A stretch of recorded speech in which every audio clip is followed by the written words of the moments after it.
여러분 안녕하십니까? 한홍 목사입니다. 여러분 가정에 하나님의 은혜가 충만하기를 바랍니다. 이번에 또 하나님이 내시는 길이라는 새 책으로 여러분과 함께 만나게 되어서 참으로 기쁩니다. 감사합니다. 책머리에 섰습니다마는 작년과 재작년 신년 40일 특별 새벽 기도를 하면서 주신 은혜가 너무 커서 그것을 이제 책의 감동으로 담아내게 되었어요. 하나님이 내시는 길이 내가 원하는 길보다 더 크죠, 더 깊죠, 더 높죠. 그래서 이사야서에서 보면은 나의 길은 너의 길과 다르다고 하지 않고 하늘이 땅보다 높음 같이 너의 길보다 높다. 그러니까 더 낫다. 그렇기 때문에 항상 두 개 사이에 갈등이 오면 지체 없이 너의 길을 버려라. 저는 이런 의미가 아닌가 생각합니다. 그래서 저는 항상 기도란 내 어젠다를 가지고 하나님을 설득하러 들어가는 것이 아니라 내 어젠다가 있지만 하나님이 더 좋은 그림을 갖고 계시면 나를 포기하고 하나님께 설득당하러 들어가는 것이라고 생각을 합니다. 내가 예측하지 못하는 길이기 때문에, 그러나 내가 생각한 것보다 훨씬 좋은 길이기 때문에 더 흥분이 되는 것 같습니다. 그거 참 어려운 말입니다. 정말 우리가 그래요. 사실 우리가 하나님의 뜻을 모른다고 하지만 대부분의 사람들은 또 많이 알고 있어요. 근데 마음에 안 드는 거. 그래서 자기 마음에 드는 뜻이 올 때까지 막 버티는 것인데, 실은 사람들이 불안한 마음이 있어요. 하나님이 나를 목사되라 그러면 어떡하지? 나한테 헌신하라 그러면 어떡하지? 그런데 그 마음을 내려놓고 나면 결국은 우리의 욕심과 두려움이 하나님의 길이 무엇인지를 알면서도 그걸 블락하고 있는 것인지도 모르겠습니다. 그래서 순종할 준비가 되어 있지 않은 사람은 하나님의 길을 안 보여주시는 것 같습니다. 그때까지 이제 기다림의 시간, 믿음의 시간이 되는데, 그 실현의 시간 동안에 우리가 이제 순종의 준비, 내려놓음의 준비를 하고 나면 그 다음부터 하나님이 더 큰 길을 보여주시지 않을까 생각이 됩니다. 제가 정말 그 책에도 썼습니다마는 살아가면서 또 목회하면서 제 스스로 또 많은 사람들을 접하면서 신앙도 좋고 많은 걸 갖추고 있는데 인생에서 이렇게 될 듯 하다가 안 되고 무너지고 결정적인 순간에 우매한 결정을 하고 이러는 것을 보면 영적 분별력의 문제거든요. 그래서 결국 능력도 조금 부족한 것 같고 모든 게 약한 것 같지만 영적 분별력이 있는 사람은 결정을 잘하는 것 같아요. 영적 분별력은 사실은 우리가 경험과 지식에서 많이 얻어진다고는 하지만 경험과 지식을 또 잘못 해석하면 큰일이 나요. 그래서 그걸 잘 해석하기 위해서 일단 첫 번째 말씀의 사람이 되어야 합니다. 말씀을 항상 깊이 묵상하고 순종하는 말씀의 사람이 될 것이고, 둘째는 기도의 사람.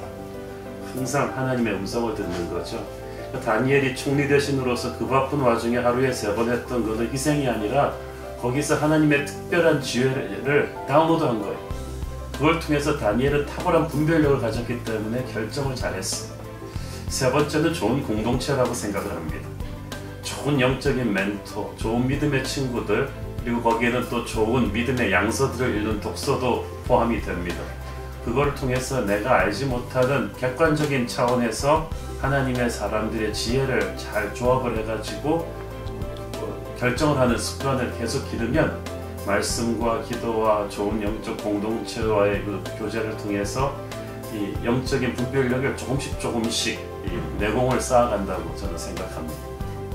그 왜라는 말로 그걸 어프로치하기가 조금 그런 몇 년 전에 메르스 바이러스 때문에 나라가 큰 아픔을 겪었잖아요. 그때는 그래서 어딜 가든지 손 닦는 세정제가 있었고 다 손 씻고 들어오라 그러고 할 때 그걸 왜 우리가 손 씻고 들어와야 됩니까? 라고 묻는 사람 아무도 없었어요. 삶과 죽음의 문제였습니다. 한 사람만 감염된 사람이 있어도 병원 전체를 셧다운 시키잖아요. 거룩이란 영적으로 그런 것이에요. 삶과 죽음의 문제. 저는 그래서 볼 때 하나님의 길은 이렇게 출세의 길, 성공의 길이 아니라 거룩한 사람만이 감당할 수 있는 보혈의 길입니다. 제가 아는 목회자나 선교단체 사역자나 찬양 사역자나 너무나 뛰어난 재능과 포텐을 가지고 있는 사람들이 너무나 젊은 나이에 몇 년 활동하지도 못하고 사그라졌을 때는 반드시 거룩의 문제가 걸렸어요. 영적 권위가 떨어지고 마귀가 그 사람을 가지고 놀아버립니다. 거룩하지 않은 교회는 아무리 커도, 거룩하지 않은 사람은 아무리 똑똑해도 쓸 수가 없는 거예요. 마귀가 두려워하지 않고 하나님이 영광 받으실 수가 없습니다. 그래서 하나님이 내시는 길을 가려는 사람은 정말 이 거룩을 유지하는 것, 이 거룩을 유지한다 그러면 사람들이 목소리에 힘주고 거룩하고 이런 경직된 거룩이 아니고 하나님이 주는 기쁨의 거룩이고 축복의 거룩입니다. 이 거룩을 잘 유지하고 있으면 하나님이 내시는 길을 아주 찬양하면서 승리하면서 걸어갈 수가 있고 수많은 사람들을 옳은 대로 인도할 수 있는 능력이 따라오게 되죠. 교회는 요한계시록에 보면 주님의 신부로 나오고 마귀의 세력은 창녀로 나옵니다.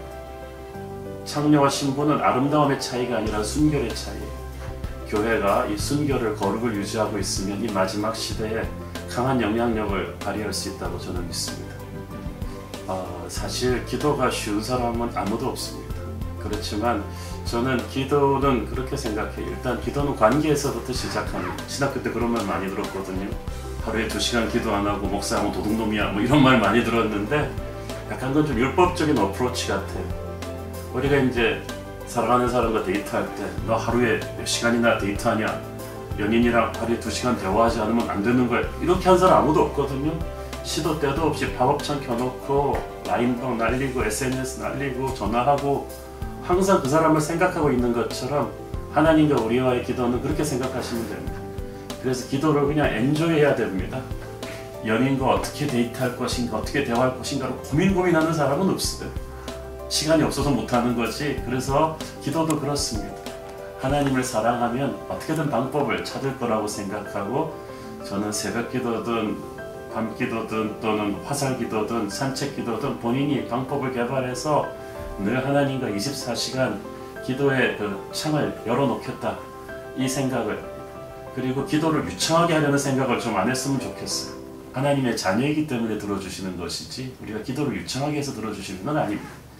그런 담대함을 가지고 자유함을 가지고 저는 기도 생활을 어프로치했으면 좋겠습니다. 기도하라는 거죠. 저는 하나님이 내시는 길, 앞이 안 보인다는 말을 자주 하잖아요. 다들 청년들도 그렇고 현실이 너무 갑갑하니 길이 안 보인다는 말을 하는데, 사실 바둑의 1급이 보는 수하고 프로 구단이 보는 수는 차원이 다릅니다. 길이 없는 게 아니라 볼 수 있는 눈이 없는 거죠. 그러므로 이 갑갑한 현실을 뚫고 나갈 수 있는 것은 하늘의 관점에서 보는 거예요. 너는 내게 부르짖으라, 내가 네게 응답하겠고 네가 알지 못하던 크고 은밀한 일을 보이리라. 기도의 정점은 하나님의 관점에서 보기 시작하는 것입니다. 현실이 답답하다면, 미래가 불투명하다면 결사적으로 기도하면 하나님의 시각에서 전문가들이 보지 못하는, 사람들이 보지 못하는 길을 보게 될 거라고 믿습니다. 저는 한국교회 지금 한국교회 겨울이라고들 얘기하지 않습니까? 너무나 추운 이 시간을 우리 목회자들부터 먼저 기도하는 무릎으로 뚫고 나갔으면 좋겠습니다. 왕도는 없다고 생각합니다.